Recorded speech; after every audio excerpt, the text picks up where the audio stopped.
Hello. Right, now to move it forward. Oh. Not that way. There you go. There we go. We're here to talk about Project Seed, an immersive experience in virtual reality. And to get started, we shall do this.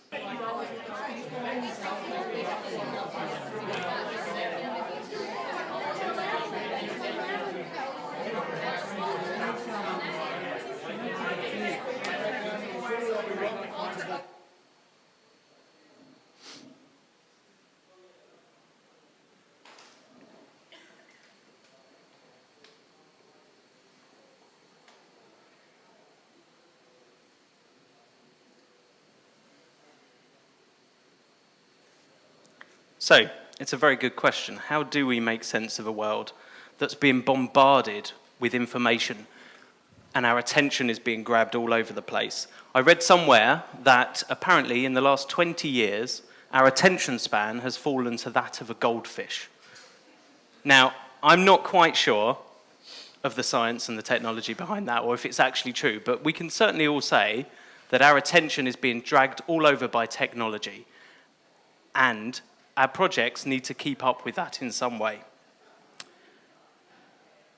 I'm going to move us on a little bit.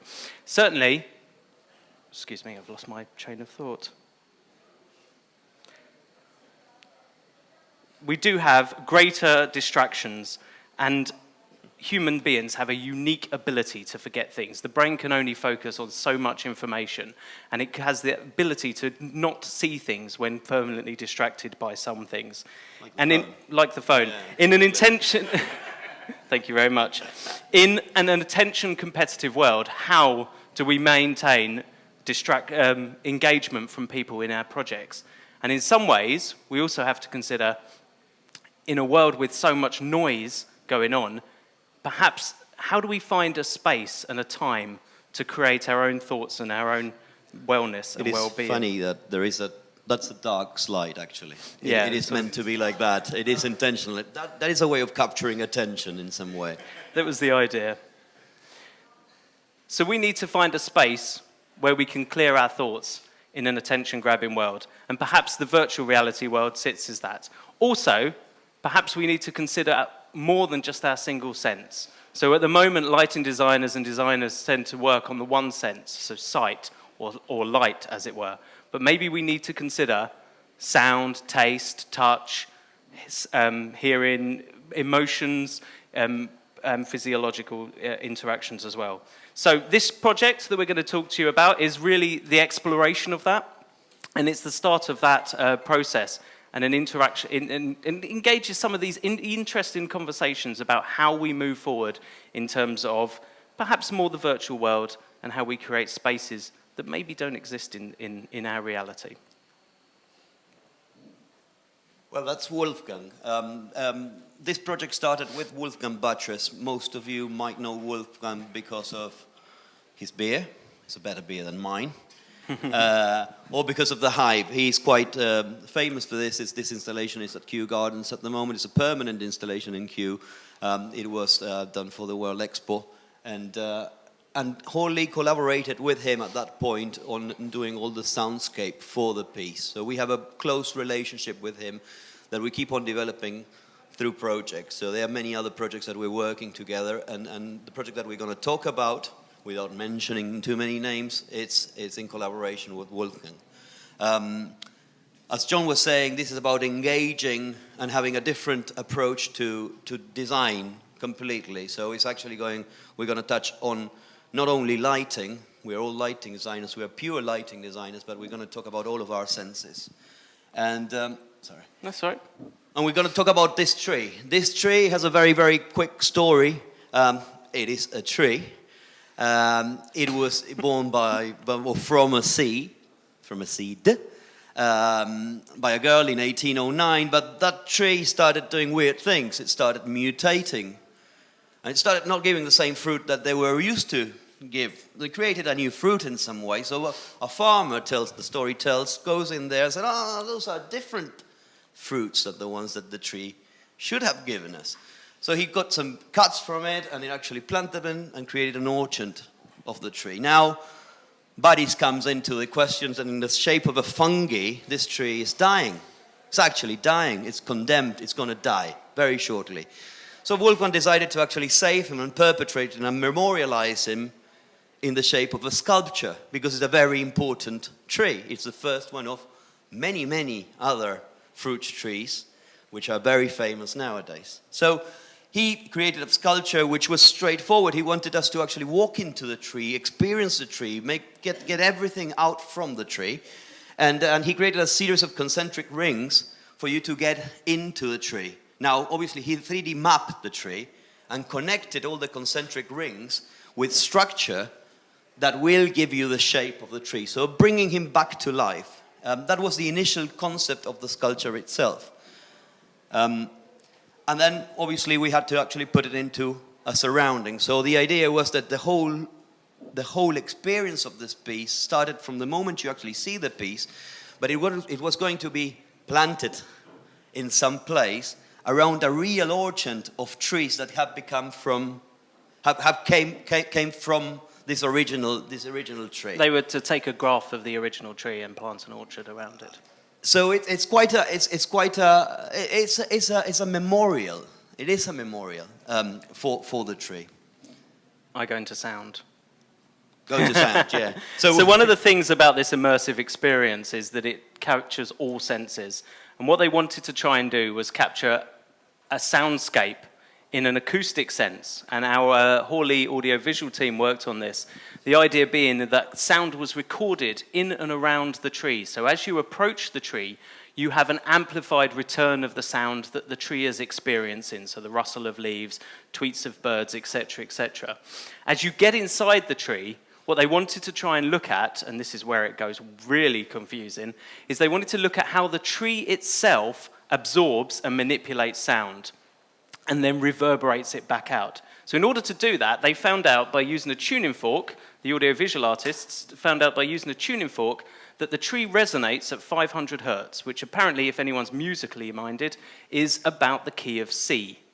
So they replayed via an orchestra and a choir the key of C. So an orchestra sat around the tree with a choir and started playing the key of C, C+, C major, C minor, in some ways, in a constant loop, as it were. Then, a religious experience, kind of very holy experience in many ways. Then using accelerometers placed around the bark of the tree and the branches of the tree, the accelerometers measured how the tree was experiencing and reverberating that internal sound, and used that to create the internal soundscape replayed via the tree itself. So I know nothing about visual elements, or audio elements, sorry, but they created a soundscape from a series of hidden speakers. So as you approach the tree itself, or as you approach the sculpture itself, it replays an amplified version of the nature replaying, and via these mini speakers built into hard and soft landscaping. And then when you get inside the sculpture itself, it replays the reverberated key of C music created by an orchestra. When it comes to lighting, we didn't do anything as clever as what our sound colleagues did, but we did something that is quite beautiful. Our first objective was to make sure that the tree was experienced and perpetrated at night also, so it memorialized at night, if those words exist in English. So therefore, we actually have a very soft glow coming from underneath. It's created by fiber optics. We decided to go for fiber optics because we wanted that subtlety of output and random arrangement of pavers that we would put into the piece. And what we really do, and I had a good time, is actually playing with the fruits, effectively. The fruits are, they have a photocell, they're self-charging, and they have a life on their own. And you can unclip them from the tree and take them home, as if you were taking the fruit out of the tree. So it's quite a magical thing. Obviously, you have to pay for that, because somebody will have to go and replace it. And that's the idea. The baby actually takes as a souvenir something from the tree and go home and have it in their house, and we will go and replace them. There will be some kind of a replacement strategy for it. And obviously it will give us and highlight the nodes and points in order to accentuate the shape of the canopy of the tree. In terms of CGI, we sent it to our CGI teams and they did their magic. And I'm not going to bore you with the details of the CGI, because the details of the CGI are revealed in the final product of this virtual reality element. But we CGI'd in the typical way. We mapped the tree, we got a model from it, we put it inside a virtual place. And we textured, etc., etc. We did everything that is done in CGI terms, and we follow out, and we started getting images of... Next. Yeah, daytime. So this is it in its still. Now this is obviously sits in a virtual world, so this is a still image, but you can also put a headset on and move around it. And our audiovisual team created a full oralization, so you can actually move your way through it, and we'll show you some of this in a minute, and experience the sound and the light in daylight and in artificial light as you move through the space. So some different key views that we used to check. So all of this world is virtual. Nothing exists. Not a single tree in there is real.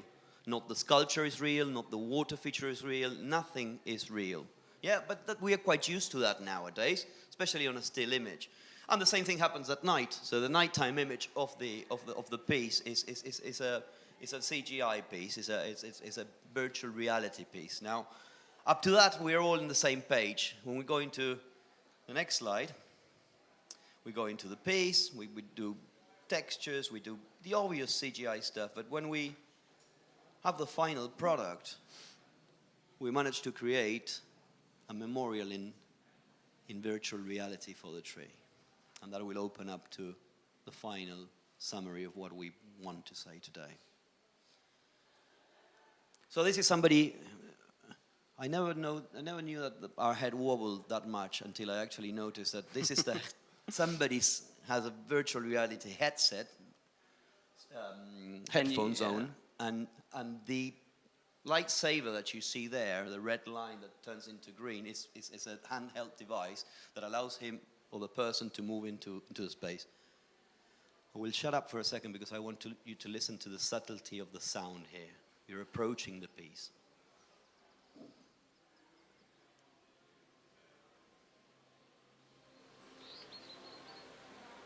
Some birds tweeting. There's a lot of people talking.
So it's quite a beautiful piece. It doesn't exist currently in the real world. It may, hopefully it will do, but it may never. And that leads us to a really interesting conversation. Because if we consider the original brief was in some ways to memorialize, to remember the tree, the original tree, and to take it so that people could experience it and enjoy it. Now, this might not have a physical location. It might not have a place where you can go and see it. But currently, this memorial does exist. This tree has been remembered and is remembered in a virtual world. Now, that's not to say that we don't want it to be built. It's quite exciting when we actually get people to engage with the financial side of building an art piece. And we would have done this with all of you today. We would have brought fruits and cooked for for you, and you can actually use taste. And we have done that with this particular project. We have presented it in a sense capturing way. We captured every single sense. We brought a chef, and we actually got to cook food with apples. I said the fruit now. With apples coming from that particular tree. So it's a sensory, we built up a sensory experience around it. Not only a visual one, not only a hearing one, but all full censored experience around it. And it does exist. And so we're not saying every project should be like this and that this, but the key question is as perhaps the boundaries blur between what is real and virtual, well, the key question we're going to be asking ourselves is what is actually reality? And I'm going to leave you with one thing today, which is this is a thing that can be experienced. Via the cloud, you can experience it. You can move through it. You can experience the sound and the light and have your own emotional and physiological interactions with it. So therefore, does that make it real? I'll leave it with you, and we will see how we go in the future. Thank you very much. Thank you.